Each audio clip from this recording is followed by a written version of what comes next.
Ok, hola, vamos a continuar con el libro. Ya estamos poco más de la, bueno, yo creo que más o menos la mitad. Y habíamos visto cómo,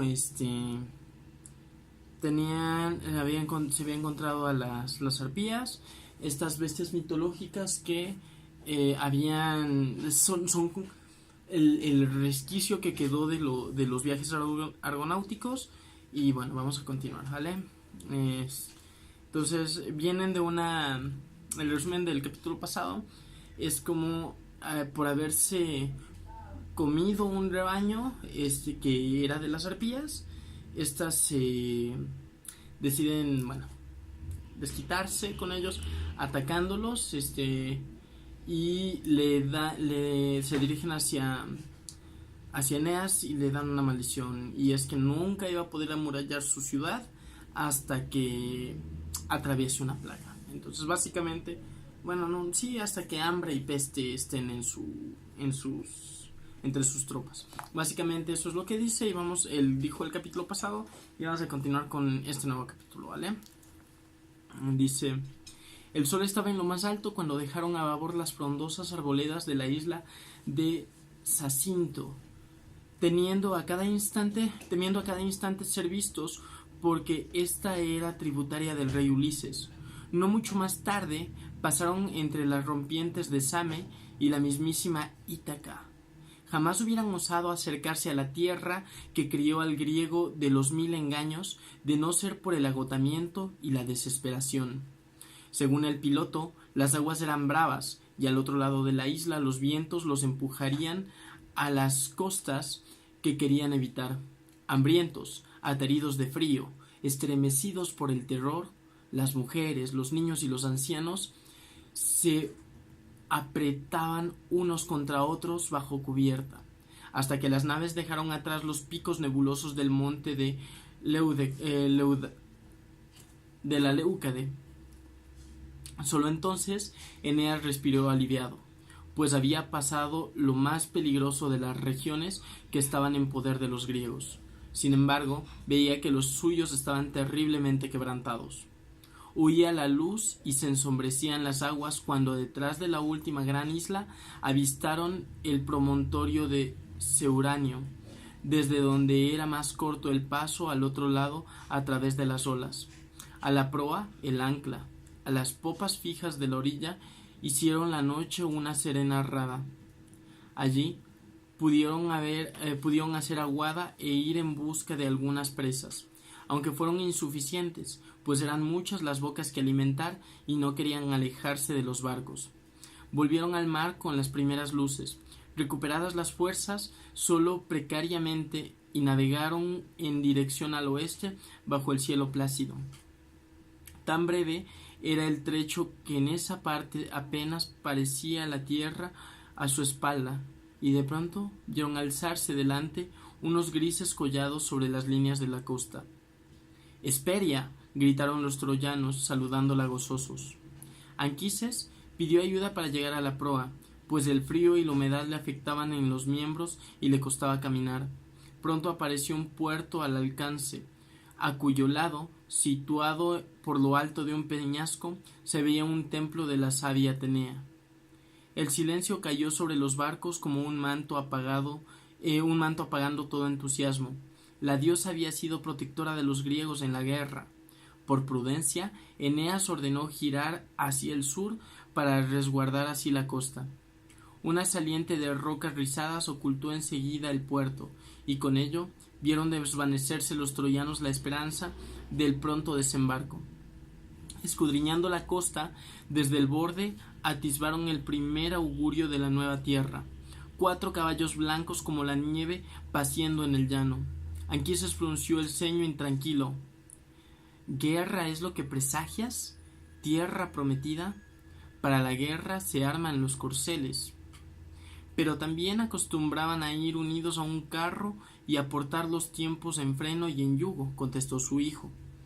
También presagian paz, padre. Buscando devolver a los suyos el ánimo, Eneas pidió que invocaran al sagrado poder de Atenea para que fuera ella la primera que los acogiera en sus gritos de alegría. Tal hicieron, Comenzaron a soplar las brisas propicias y los barcos hincharon los paños rumbo al sur. Muchos se sintieron aliviados pensando que la propia diosa los alejaba de las tierras sospechosas.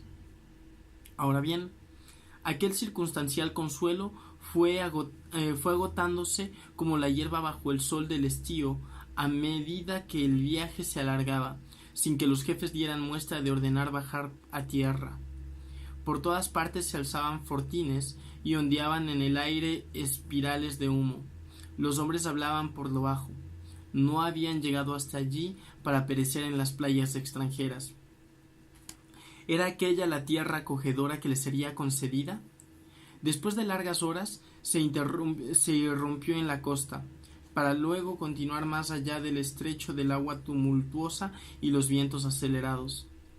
Llegó desde lejos el gemido pavoroso del mar y sus embates en las rocas, su estruendo y algo inexplicable en una orilla. De seguro que en ese estrecho se encuentra el monstruo que se llama Caribdis, frente al cual habita otro de nombre Escila. Según cuentan los antiguos, dijo Anquises, no es posible continuar por aquí. Eneas ordenó sentarse en los barcos. Compitieron los remeros en azotar las olas, mientras que el piloto desviaba hacia la izquierda la crujiente proa, de modo que toda la flota enfiló en la dirección al viento y al remo para evitar los escollos. La angustia y el esfuerzo de sus brazos contra el mar furibundo, al mismo tiempo que el viento y el sol, los dejaron fatigados. Y no fueron pocos los que, cuando vieron que habían sorteado el peligro, se tendieron en cubierta para reponer sus cuerpos. Las aguas cambiaron el amable azul verdoso por agresivas vetas cobrizas, y se fueron tornando a color vino. Surgiendo de las olas, columbraron en el monte que retumbaba con horrendo derrumbe. Lanzaban nubes negras saturadas de candentes pavesas, barboteaban cuajarones de llamas que lamían el cielo, estallaron súbitamente, lo arrojó por los aires las entrañas desgajadas en forma de rocas derribadas.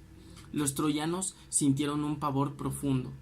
Si el viaje tenía que llevarlos a la boca de los infiernos, hubieran preferido llegar por el camino más corto. El aire era cada vez más denso y traía cenizas ardientes. Sin embargo, en lugar de detenerse y volver atrás las embarcaciones, Eneas mandó a que bogaran de nuevo, pues existía el peligro de que ardieran las velas. Pasando frente al monte que escupía la sangre al rojo vivo de la tierra, los exhaustos remeros rezongaban y los niños sollozaban encogidos en los brazos de sus madres, que intercambiaban miradas ceñudas. Pronto se vio que había sido una decisión acertada, puesto que, superada la maraña de nubes humeantes, las naves salieron de nuevo a unas aguas azules, recorridas por las playas de arenas blancas. Era un lugar de una belleza extraordinaria, pero tampoco allí quiso Eneas que bajaran, porque la tierra parecía estremecerse desacompasadamente, como si alguien estuviera meciéndola a su antojo desde las profundidades. El calor apretó durante otra jornada entera de navegación desesperante. Los jefes mandaban señales preocupadas al barco que iba en la cabeza, pero Eneas seguía sin querer arriesgarse a poner pie en tierra.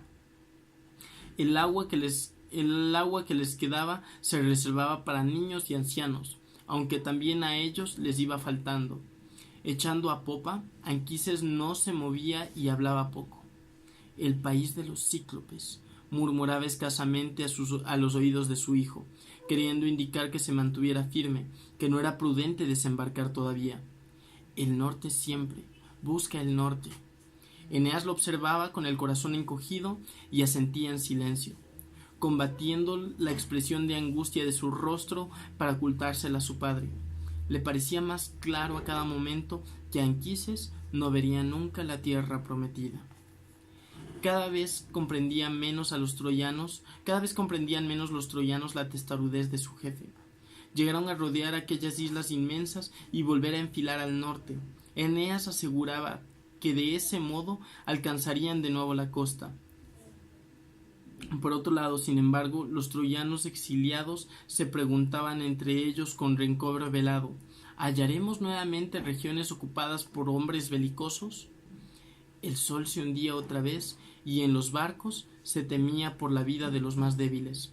Con la cabeza recostada en el regazo de su hijo, Anquises no era ya capaz de articular palabra ni de ver el rostro desencajado de Eneas delante de él. Ya no se cuchicheaban a bordo reconvenciones hacia ellos, porque todos comprendían lo que estaba por suceder en aquel navío. Hacía horas que ya tampoco continuaba el héroe escudriñando el horizonte, sino que había dejado el gobierno de la nave en manos del piloto y la vigilia en manos de su experiencia. Fue este quien dio la alerta. Un aviso se oyó en toda la cubierta y saltó rápidamente entre los barcos, pues todos los centinelas veían también lo mismo. Los últimos rayos del sol flameaban, dorados, sobre los mármoles blancos de un templo dedicado al deslumbrante Apolo, protector de los troyanos.